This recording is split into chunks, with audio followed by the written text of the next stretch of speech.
Previously on ReMix Ed. Reads, I'm a first-year administrator and I have a bullying situation with 2 students. If that little girl even breathe on her wrong, I'm going to the media and I'm going to report you for not doing your job. Now, before you begin your parent-to-parent conference, establish some ground rules. If you don't set the norms before the meeting, it's about to be all up in here. Well, come on, what you gonna do? Hold my purse, hold my purse. Please, let's calm down. What you gonna do? What you gonna do? Please, oh my gosh, please. I'm ready for you. I'll beat you and your little daughter. And now for part 2 of our parent-to-parent student bully conference with established ground rules.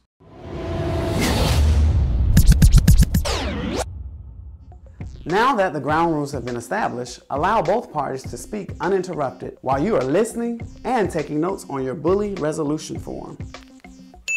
Try to find out where it all started. Well, what had happened was I was getting ready to put my books on a shelf and Alize started mean mugging me. So tell me, Hennessy, what did she say to you? Well, she didn't say nothing to me, but Johnny came and told me that she wanted to fight me. Right there, educators, is what I've seen to be the common trend in a lot of these bullying cases.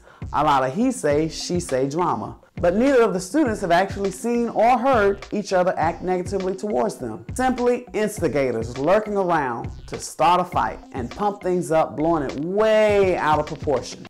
Really? At this point, you want to list as many other students' names involved in this situation. Let the parents know that their parents will have to join in on the conference if time permits. If not, you'll have to schedule additional conferences to include those parents in on this conference. But chances are, the parents and the kids will pretty much work it out without having a whole lot of additional conferences. Ooh, this is gonna be good. This is better than Scandal, Empire, and Desperate Housewives. Ooh, all this drama. Ask questions. Dig deep to get to the root of the matter. Stay calm and maintain your composure. Remember to remain as neutral as possible, even though other thoughts come to your mind as the facts unfold.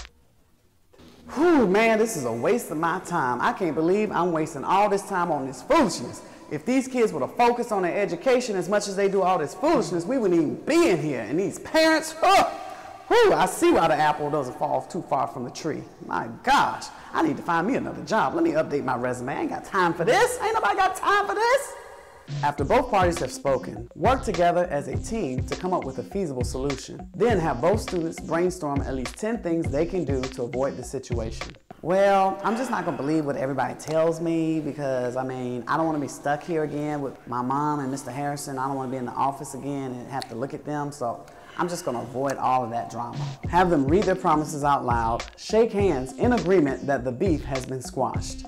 And for dramatic effect, you can even take a picture for your own documentation in case you're subpoenaed to court. Make copies of their agreements, along with your bully resolution form with your signature, the parent's signature, and the children's signature, affirming that the situation has been resolved. Make sure you keep the original copies in your bully binder and give additional copies to the parents. Ooh, I'm finally glad this is over. Ooh, these kids and these parents. Ooh, I need a drink. Ooh, Lord. Lastly, let both students know that the situation has been resolved and that they are not to discuss it with their friends. If the situation continues, let them both know that they could receive consequences up to and including suspension. And that would be a major waste of their time, their parents' time, let alone, not to mention, their education. You feel me? To answer your burning question of the week, I strongly suggest you set up parent-to-parent student conferences so that you can address the bully matters face-to-face. And don't forget to follow the previously mentioned action steps. I know it may seem uncomfortable at first, but that's the reward in reaching a resolution. You have to go through a test to get to the testimony. Can I get an amen? Can I get an amen? Yeah! Can I get an amen? This has been a winning word of wisdom from your favorite crazy educational consultant, Michael David Harrison. Remember, you are the degree professional and you were called for this assignment. Go forth and fulfill your purpose. I want to hear from you. Send me your burning question at drmichaeldavidharrison@gmail.com. Now, as a disclaimer, let me say I do not have my doctorate yet, but you have to see yourself in the future, and so it is a work in progress. I do, however, have over 16 years of working in the trenches in an inner city school system.